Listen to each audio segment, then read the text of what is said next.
Hello, Mary Meet. I have been asked by quite a few people, can you do divinations with Magic the Gathering cards? Now, here's the thing.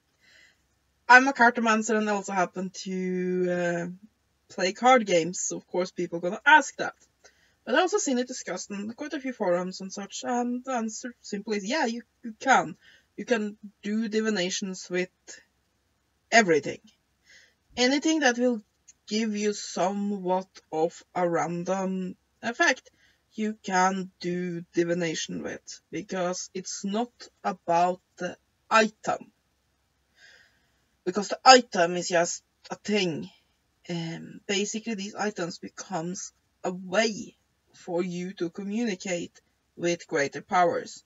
It is not, they generally do not have powers in and of themselves. Now, for example, the tarot have some special things about it because of the symbolism and because it's so universally accepted currently at our time as a divination tool. It can draw a bit on the energy of that. Sorry, just needed to the camera a bit around, but yeah, you can of course do divination with anything, and I mean, there's so many oracle cards out there which really just are an artist. They're taking an artist and just slapped pictures on a card. Now, generally speaking, the best oracle decks are the ones that I have taken care and consideration to make the cards and make them and give them a good deal of symbolism to work with. But you can, like I said, divine with anything.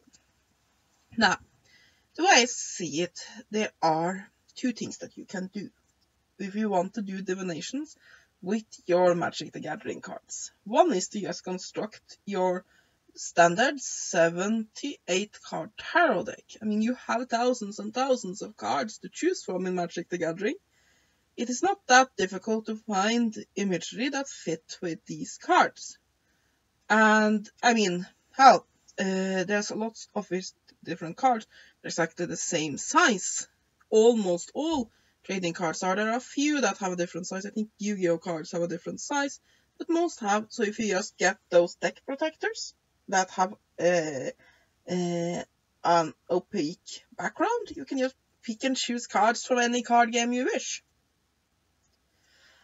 So yeah, let me show an example. I have a stack of cards here. So let's see if we can find a good fool.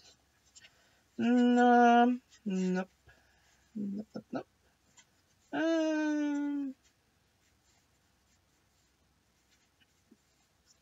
And it's really just about looking at it, and it actually can be a very good exercise with the tarot, because then you have to look at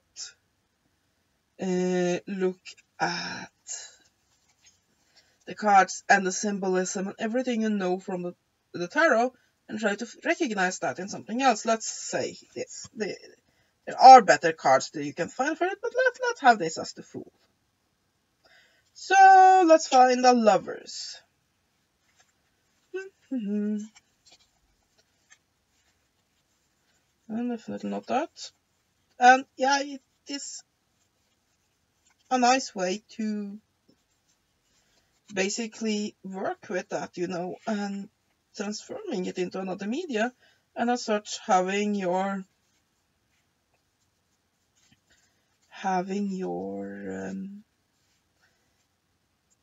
knowledge of the tarot itself grow. I'll have this as the Lovers, because you can see it's the merging of two energies and so on and so forth. It works. And I mean, I just have a small sampling of cards that just happened to lie next to my computer now. There's, like I said, thousands and thousands of cards. So that's one method. You just basically go through these cards. Usually you can find lists on the online where you can just see pictures of loads of different cards. And you can just pick and choose the ones and then basically make your own custom tarot deck. That can be very useful. and then you just read with it just as you would any other tarot deck. It's just, even if images wasn't originally intended to be a tarot deck, you have then fitted the imagery and the symbolism to the various cards. All is good. Just do it as regularly. The only thing that could be an issue is also the issue with the miniature tarot decks, is that it becomes difficult to shuffle, because then it tends to be that the deck gets so thick compared to how high it is, but other than that, you are golden. Another method that you can use is to just read intuitively, and just go with the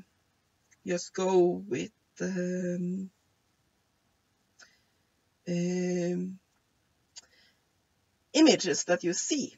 Let me give you an example. Let's just take these cards, just a sample of them, and shuffle them. And just like you would with any other divination, you just might ask some, what will be the future of this YouTube channel for over the next 6 months? And you just shuffle. Just like you would in any other divination decks. Shuffly, shuffly. And something that some people then can find, and you can just pick as many cards as you feel comfortable handling. And I think that a lot of people that do this seem to find useful is that these, of course, are regular playing card size, making them sometimes easier to handle than the larger oracle cards. So yeah, let's go with that. I'll just use the horseshoe spread that I prefer. So yes, spread this spread. 3, 4, 5, 6, 7. Okie dokie. So I'll just go through this reading for you very quickly so you can see how it can be done exactly as with any other, as a deck that's intended for it. So yeah, I got Plummet for the placement of basically what's been before. And what I would get from this is that while you see a lot of green here, that the channel has been flourishing a bit. And in it I have gotten more subscribers, over 500 now. Thank you. And so, but I have been a little bit in a dump about it, because while it has flourished, it is now a relatively old channel, and it's still fairly unpopular. And while mostly I make these videos for myself, sometimes I wish that more people saw them. Of course I do. Anyway, so it's basically, it has been flourishing, but at the same time I am feeling the dump about it. And then we have basically that was the past, and we have a current situation. And I've got an ornithopter.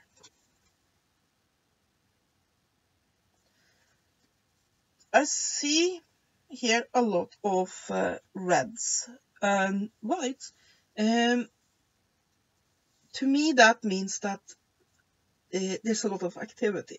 Reds and orange and such, that's force, that power. So that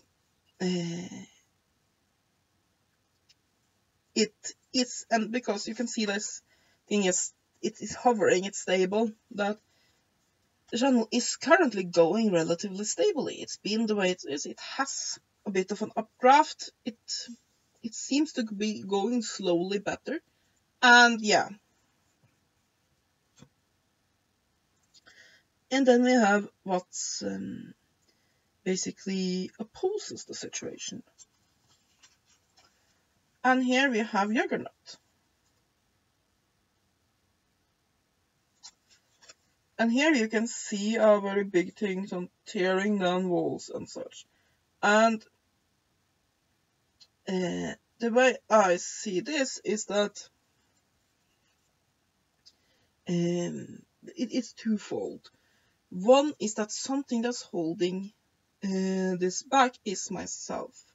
I have a tendency to have very bad self-esteem. I don't have the guts to go with it and do what I can with this channel. I could be giving it a lot more, but my own inner doubts gets in the way. And then we have people associated with it. And here we have unmake the graves. And here I get the same concept of self-doubt, basically, that it is those bullies from the past who always told me I was no good, that's still holding me back and holding back every project I have. In addition, I think that to a certain degree, because the channel has not started strong, that too is holding it back, because it has taken these many years to get it to 500 subscribers, so it has not had a very good progression, and that it will make quite a few people hesitant about watching it now, because it hasn't had a boom start, and all of these things are feeding into that self-doubt. And then we have basically, what can I do to improve the situation? And here we have research assistant. See, it's very scientific, it's very, and the way I read this is that I should first of all get more technical. The channel is suffering from both the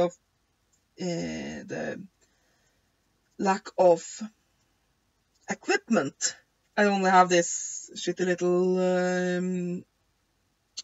web camera, but it is also suffering from the fact that I don't have a lot of knowledge when it comes to editing and so on and so forth, meaning most of my videos just go online unedited, and that means they just can't compete against those that have better equipment and better skills. Then we have the immediate future, and here I have lightning strike.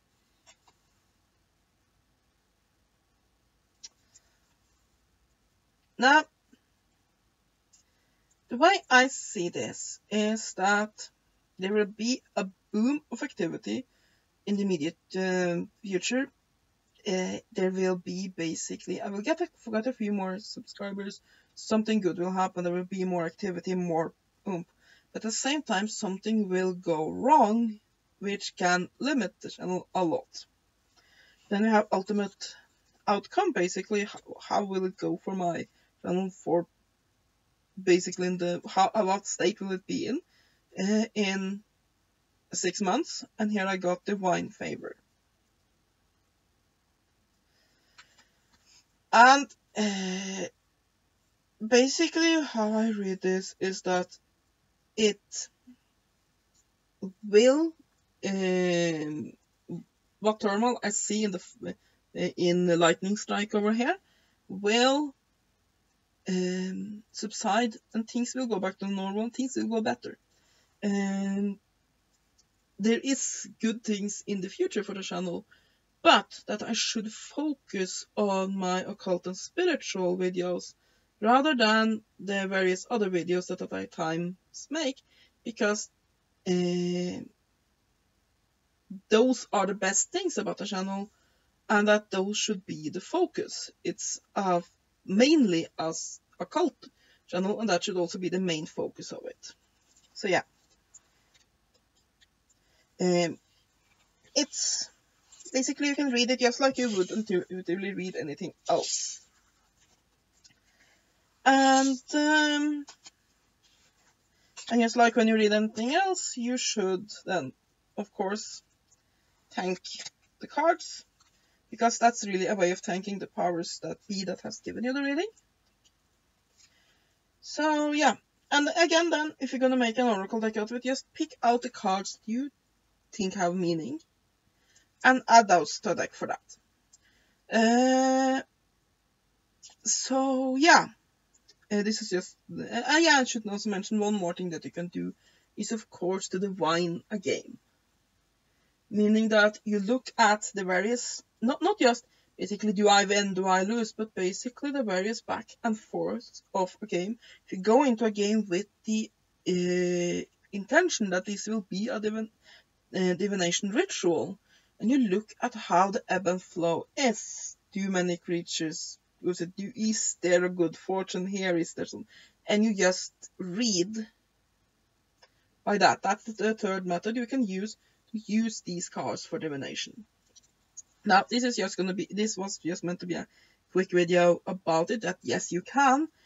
If anybody's interested, I can make tutorials about how to put together both a tarot deck for a Magic the Gathering cards and an oracle deck, and go more into depth about how to do that. So if you're interested in that, either just write me a message or write it down below. So yeah, I think that it can be very useful, both as a gamer, because then you handle the cards more, you learn more about the cards, but especially as somebody who do divinations, can be very useful, because then you have to think about what is the essence of the devil. What card do really fit there? What's the essence of it? What should I pick to represent this card? Or if you're doing a oracle deck, basically, how will I put this together? What sort of symbolism do I want in my deck? How many cards do I want? What will it do? And so on. It can help you as a cartomancer. So yeah, that was a little video about, yeah, you can do divinations with Magic the Gathering cards. So yeah, I hope you enjoyed this video. Have a great day, and blessed be.